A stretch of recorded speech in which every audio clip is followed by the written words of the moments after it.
Okay, so we are continuing on, and we're on the topic of Monte Carlo integration, which is, I don't know, it's pretty cool. Okay. All right, so on Monday, this was kind of our recap. We said this is what we've got for Monte Carlo. In Monte Carlo integration, what we want to get this thing, right? We want to get the evaluation of the integral from a to b of some function h of x dx. Okay? And we said, well, we can get we can say this is going to be b minus a times the expected value of h of x, right? Where f is coming from the uniform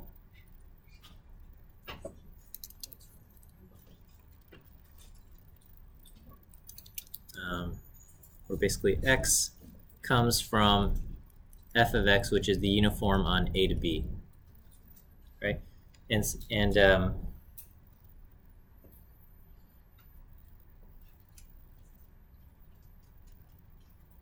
okay, and we said, so we can approximate I by doing b minus a times our Monte Carlo estimator h bar sub n, and this is going to be b minus a times basically the sample mean of the function applied to values drawn from the uniform on A and B. All right, so this is what we covered on Monday, and I hope we're comfortable with this so far. Okay, and the kind of the idea here is we've got some function. It could be some, something like that, and why does my color palette keep going? Okay, and basically we're just drawing. We're going to just randomly sample values along this thing, and we just keep plugging them in here and getting kind of the sample mean, and eventually after sampling many values, we would get kind of whatever the mean of this function is over that interval. Right. All right, so this is good with everybody. Any questions here? Covering Monday stuff. Okay, and kind of the guiding principle here was that we said the expected value of h of x, where x is drawn from some function f. This is the integral over kind of the domain of x of h of x times f of x dx. So we'd say d is kind of the support of x. X is drawn from some distribution f of x, and we said x, x is a random variable defined by the PDF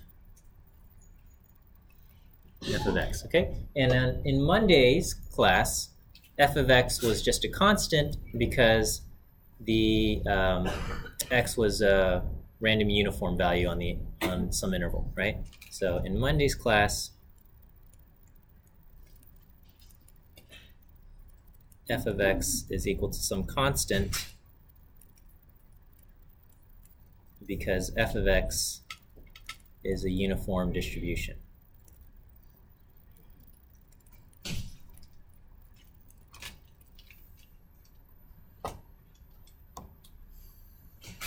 Okay, and we said we can approximate this thing. We said the approximation of h of x, where x is drawn from some distribution f, this can be approximated with our Monte Carlo estimator, h sub n, and this is equal to 1 over n times the sum of h of x sub I, and each x sub I is drawn from f of x.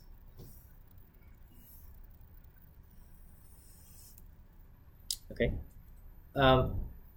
What we did on Monday required that f of x be a uniform distribution, and so we cannot use a uniform distribution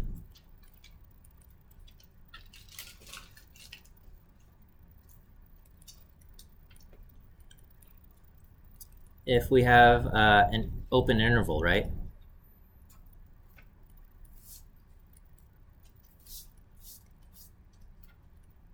Like from 0 to infinity or negative infinity to infinity. So we can't use a uniform to draw values on some open indefinite interval, okay? But if we can rewrite the integral that we want as a product of a probability density f of x and some function h of x, then we can use Monte Carlo estimation, okay? If we can rewrite the desired integral as a product of a probability density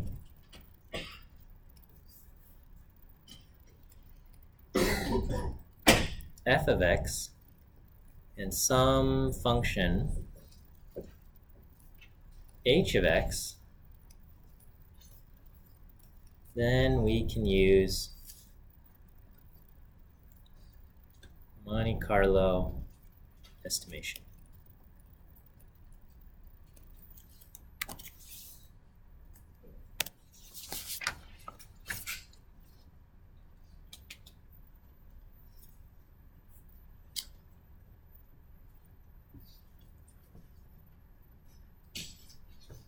All right. Flip the slide here. Okay, so let's do an example. All right. So the example, the normal CDF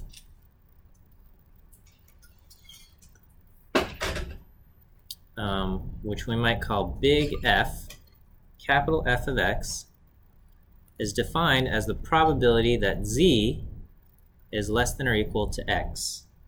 And this is an integral from what to what? From negative infinity to x of the basically normal PDF, right? Over dt. So this is going to be the integral from negative infinity to x of 1 over root 2 pi e to the negative t squared over 2 dt. Yeah. So that's the normal CDF, the cumulative distribution function, goes from negative infinity to x, and we also know there is no closed form solution to, or closed form expression for the normal CDF.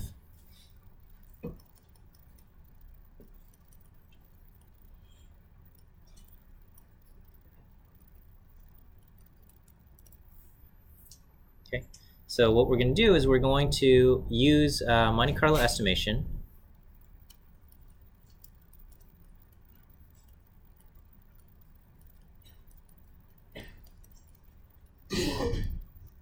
Okay, and we will rewrite our integral,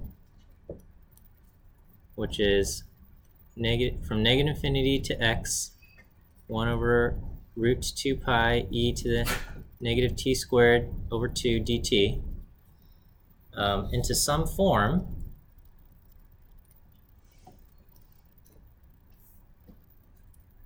of d of h of x times f of x, d, dx, okay, where f of x is a PDF and h of x is some function.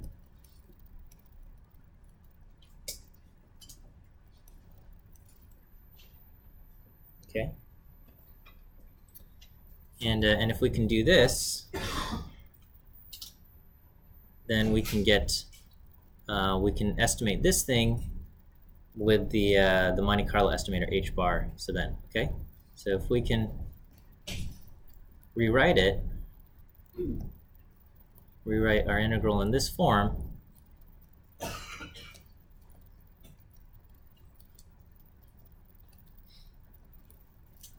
we can estimate the value of the integral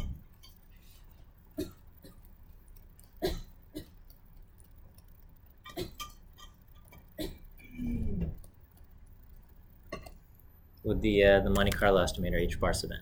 Right?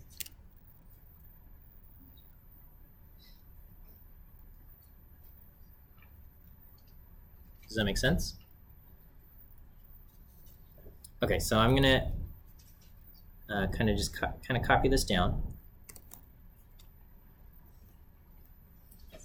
So so our original integral, you don't have to rewrite this. I mean, you can. Okay, so original integral is negative infinity to x of 1 over root 2 pi e to the negative t squared over 2 dt. Okay. And I'm going to kind of change up our letters a little bit, okay? And we want it in the form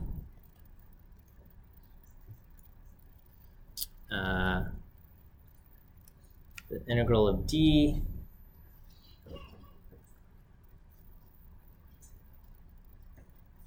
h of x times f of x dx, okay? And here, let me I'm going to change this to z's, but it's fine, okay? And so what we will do, so we want to kind of rewrite this in this form, and we will let f of z be the normal PDF.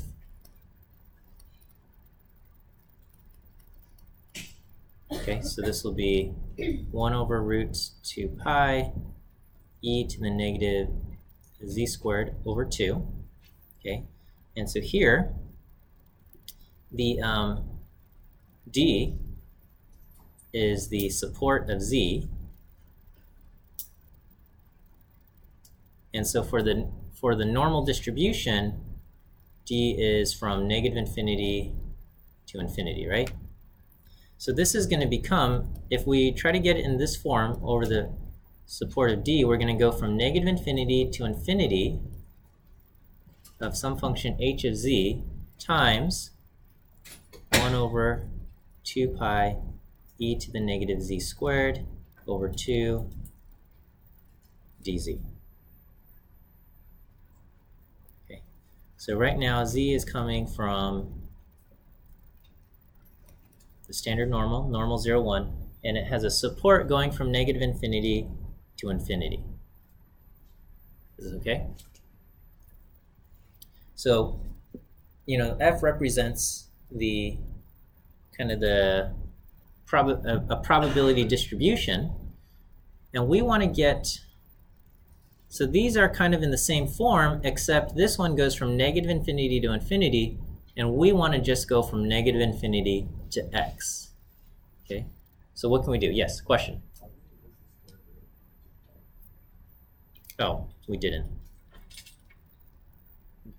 It should be there. Okay, thank you. So we want to go from negative infinity to x. So what can we do? What can h of z be to get this thing equivalent to this thing? We need some function h of z so that these two integrals are equivalent. So can we rewrite, can we think of some function h of z to get us like this?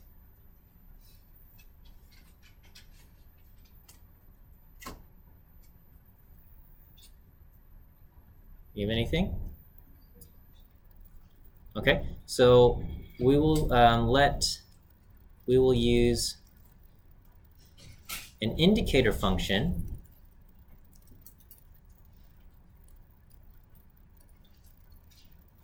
for h of z. Okay, and that will be if z is less than or equal to x, the indicator of z less than or equal to x, this will either take on two values. It can be 1 if z is less than or equal to x, and 0 if z is greater than x.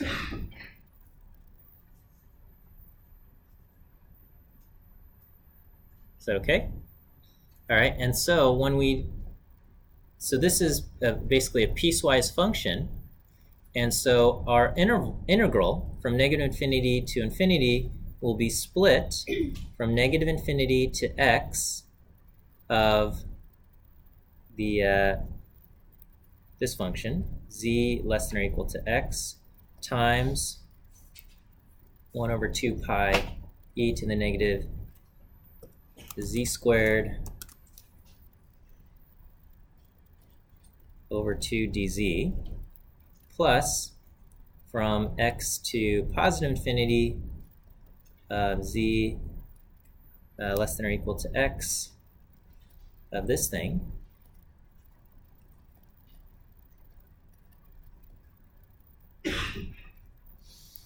right? Okay, and according to our indicator function on this interval, this part is going to be equal to 1.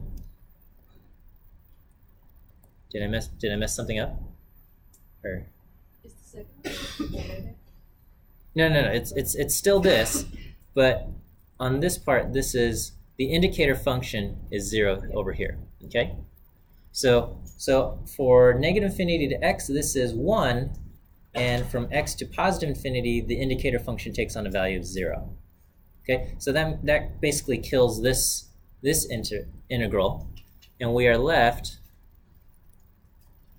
with going from negative infinity to x of, with this just being 1, we got 1 over root 2 pi e to the negative z squared over 2 dz. Okay, which is exactly what we wanted for our original integral. Original integral we used t, but here we've got z's. Okay, so this is basically our desired integral.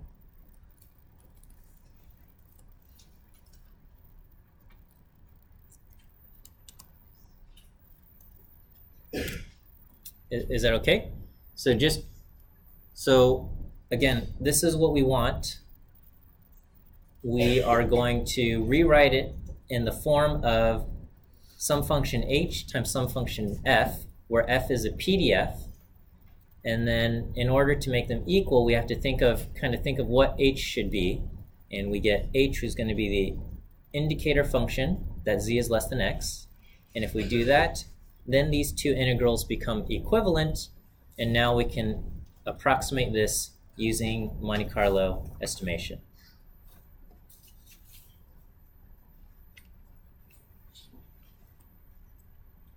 Okay, so what we have the kind of our standard normal CDF, kind of via Monte Carlo estimation, is, we say f of x is equal to the probability that z is less than or equal to x. Okay, did everyone respond to the poll here? Okay, I'm going to go ahead and close the poll. All right, probability that z is less than x, and this can be written as the expected value of the indicator function z less than or equal to x, right? Because basically, we've got, we said h of x is equal to the indicator function z less than or equal to x, and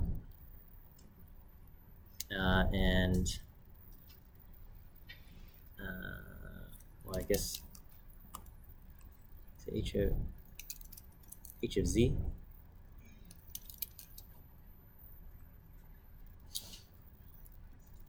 And then an f of z is going to be basically the normal 0, 1, okay? And so what we do is we're going to generate z super 1, super 2, all the way up to z super n, and these are all coming IID from the standard normal. And then we compute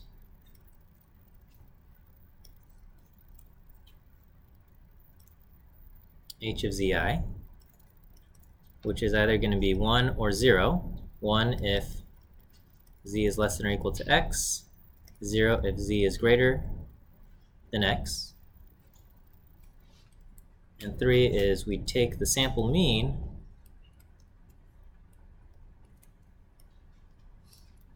of all the h zi's, okay? So these are all zeros and ones.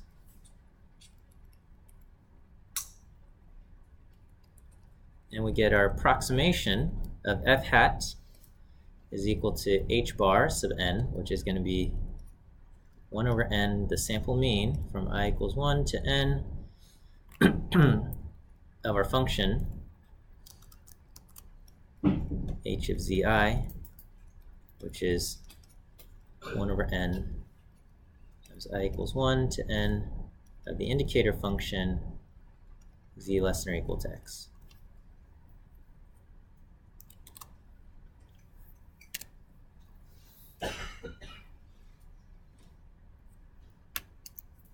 Okay, and so you know, if we think about this, I think this makes sense. We're drawing.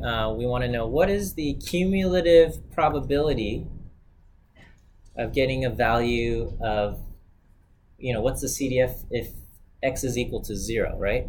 The CDF of x equal to 0 we know is going to be 0.5, right?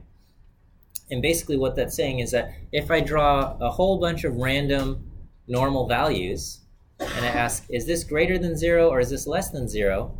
You know, half of those values will be yes and half of those values will be no.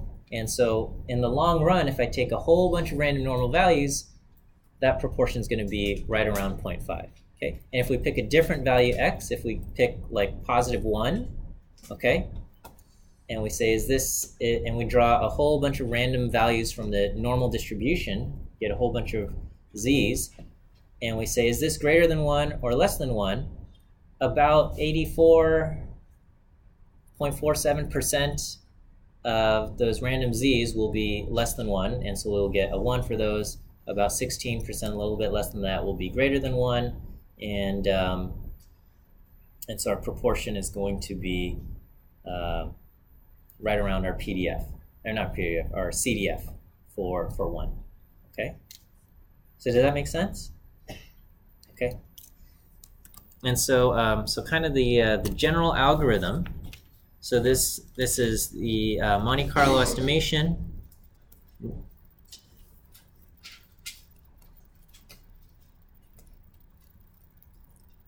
Okay, kind of our general form. So not the uniform case anymore.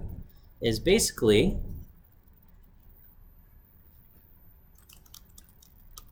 so again, we desire is E of f, expected value of h of x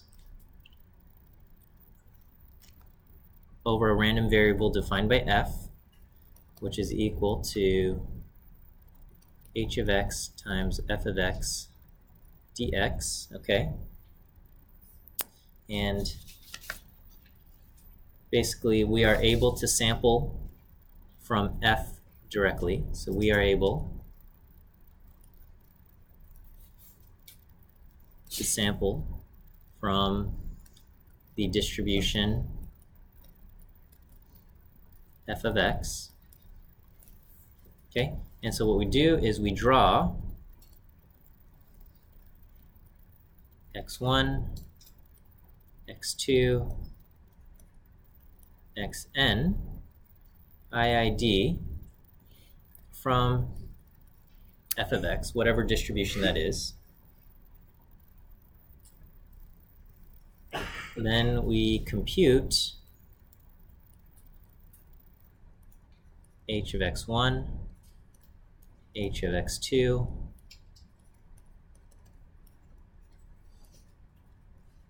h of xn, okay?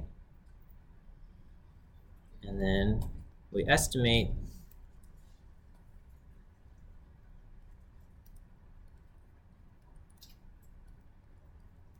this value with sample mean.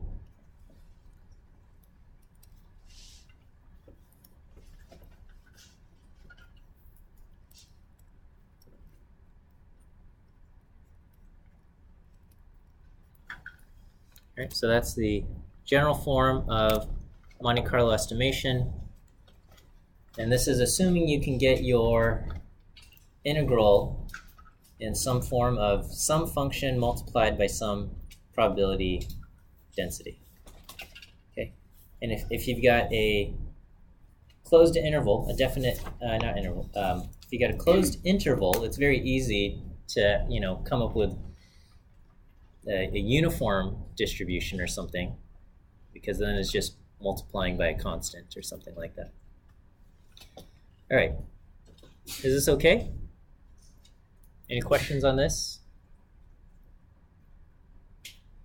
So the trick is trying to figure out, what two functions to multiply together or something, right? You need some PDF over here that we can sample from, and then you have some other function h that we need.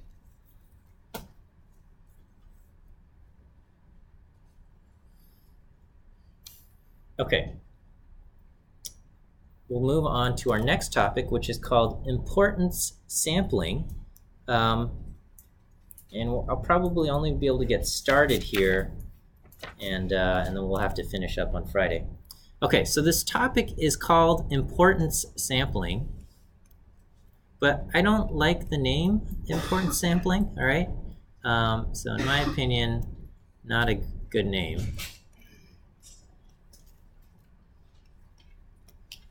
Because when we say importance sampling, it feels like we're generating a random sample. We're not doing that, okay? It's really just Monte Carlo integration, but we are weighting our values. So I think, I would call it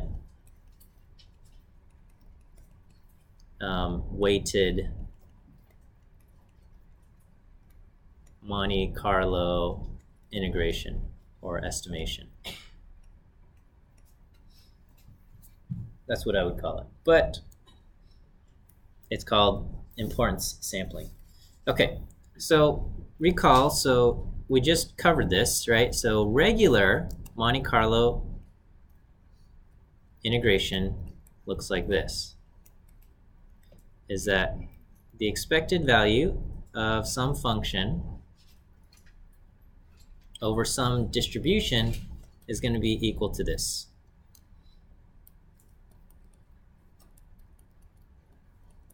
Right? And this requires that we can generate random samples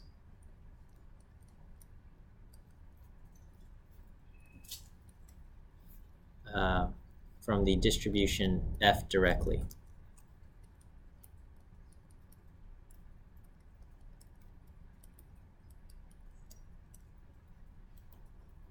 Okay, and so so far, f of x was equal to some constant,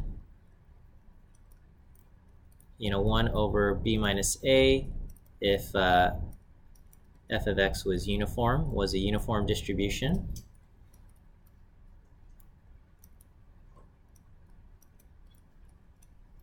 Or, or f of x is equal to, the PDF of some known,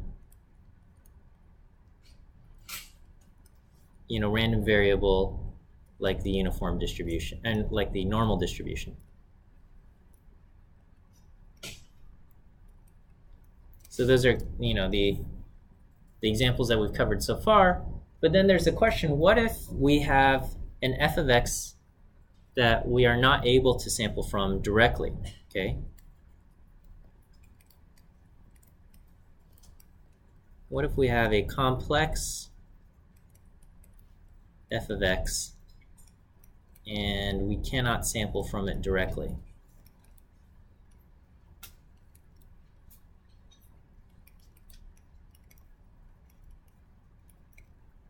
Okay.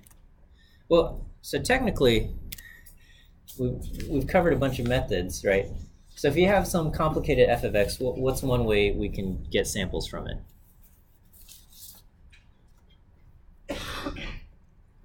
Well, we did rejection sampling, right? That's one way to do it. And so we're going to kind of use some intuition from there, and we're going to just do kind of this. We'll just change it up and do something a little bit different, okay? So with importance sampling, again, we are not. So the difference between importance sampling and rejection sampling is we're trying to get a random sample of some distribution f. With importance sampling, we're not trying to get a sample, we're trying to estimate an integral, okay? So what we want with importance sampling is we want this thing, the expected value of some function h of x over some random variable defined by f, okay? So it's the expected value of h of x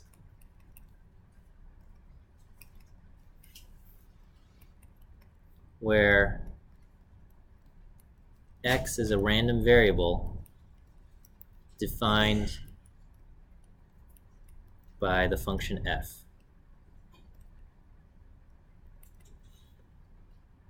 Okay.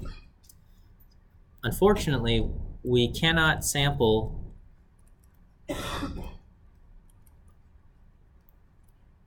from f directly. So we can't sample from this PDF directly for whatever reason. Okay. So what we do, we just say, all right, well, that's too bad. Instead, we will sample from a different distribution.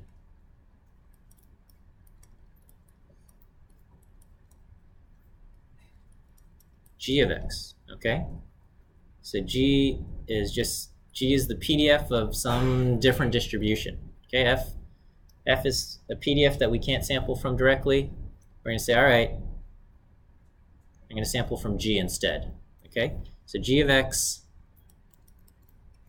is a PDF of a different distribution. We call G of x the trial or candidate distribution. It's fine, doesn't matter.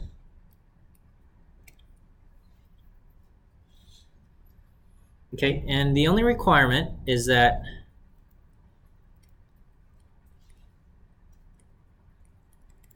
the support of G of x contains the support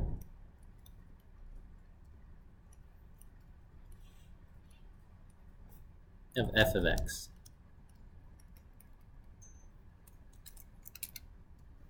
So if f covers some interval, then G of x also, the PDF of that thing needs to cover the entire interval of f of x. Okay, so the entire support of f of x needs to be contained within the support of g of x.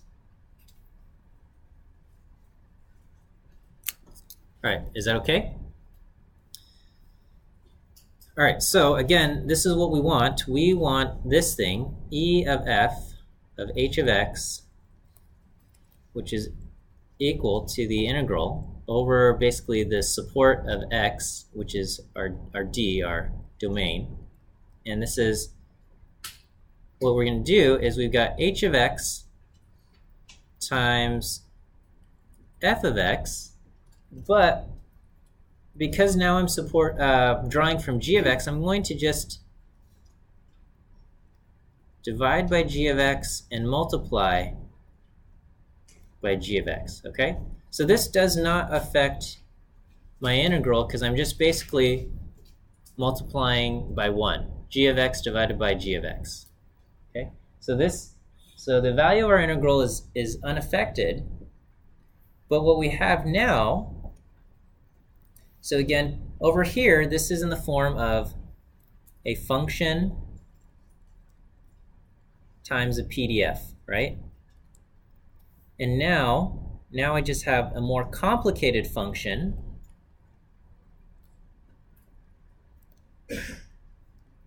times a PDF. Is that okay?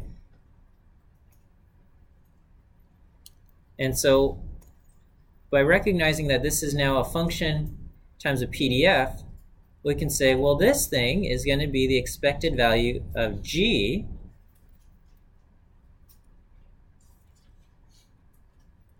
of this function, h of x times f of x divided by g of x.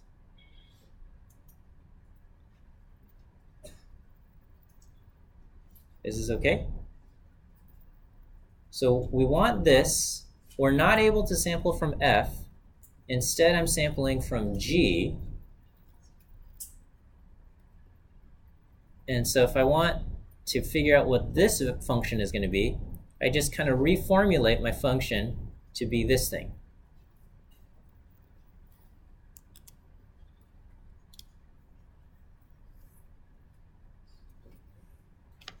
Is that okay? All right. So I'll try to draw a little picture to kind of give us a little bit of intuition of what's happening here, and then we'll look at like an example on Friday or something.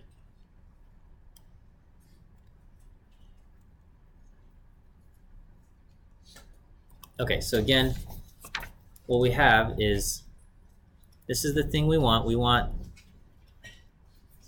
the expected value of h of x if our x's are drawn from f. We reformulate this as h of x times f of x over g of x times g of x dx. So this is equivalent to our original thing, and this can now be drawn as the expected value of this function, h of x times f of x over g of x, if our if x's are drawn from the function g. So x is now drawn from distribution g.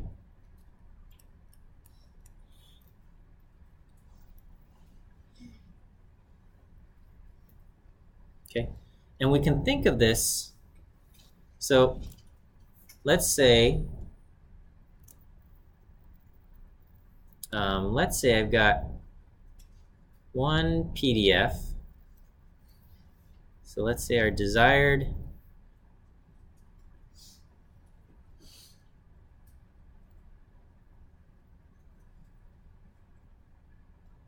let's say this is our desired PDF f of x, okay? All right, let me redraw this.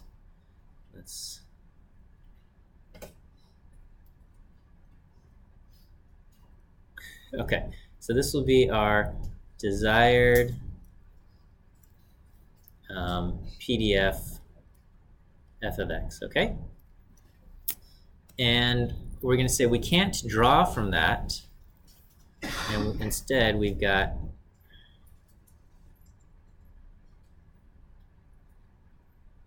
this, okay? And so instead, we will draw from g of x instead of f of x. Okay? All right, so let's take a look. All right, so values right here. Okay? So these values of x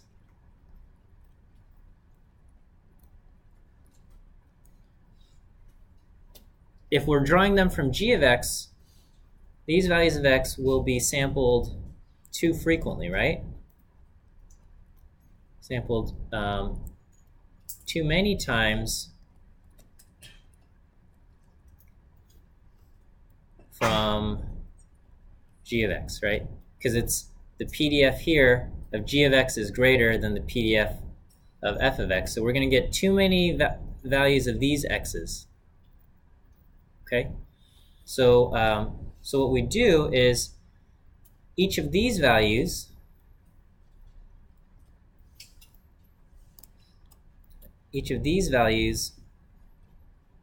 are weighted less heavily.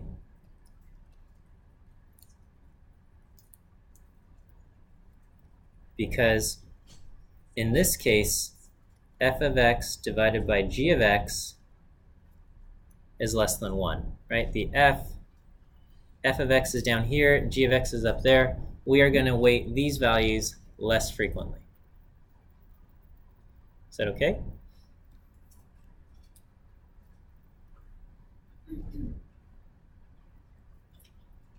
Okay, let's look over here. Meanwhile, these values right here, so if we look at these values of x are not sampled enough.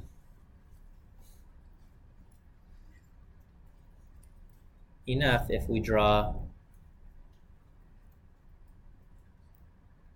from g of x. So when we're drawing from g of x, which is defined by the dark blue line, versus the purple line, we're not getting enough of these x values. So each value here gets weighted more heavily. Okay, so each of these x values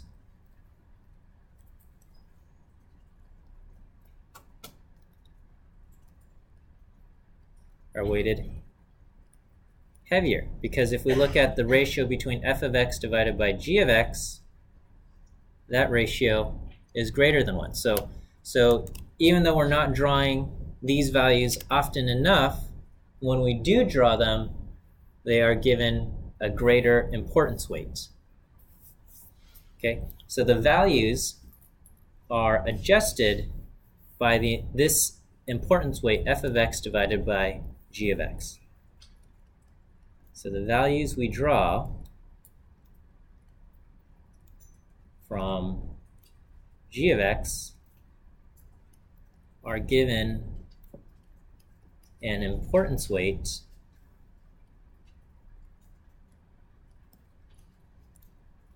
f of x divided by g of x.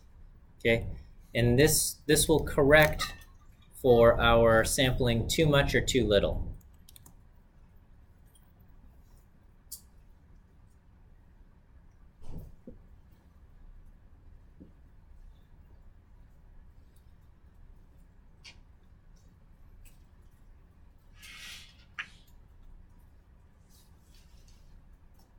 Okay, do we have questions on this? Yes?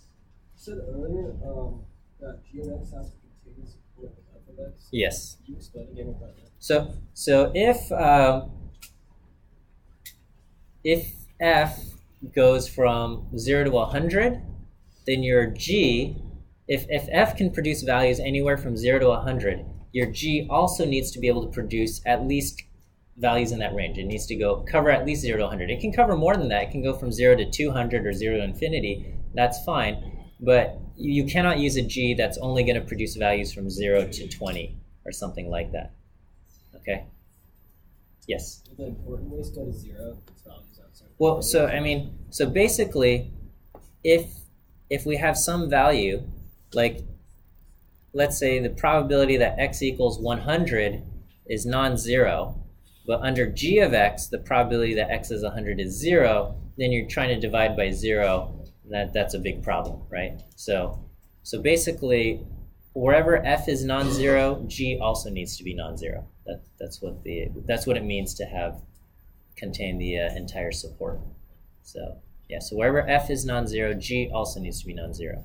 Okay, g can be non-zero in more areas. That's fine. It doesn't matter.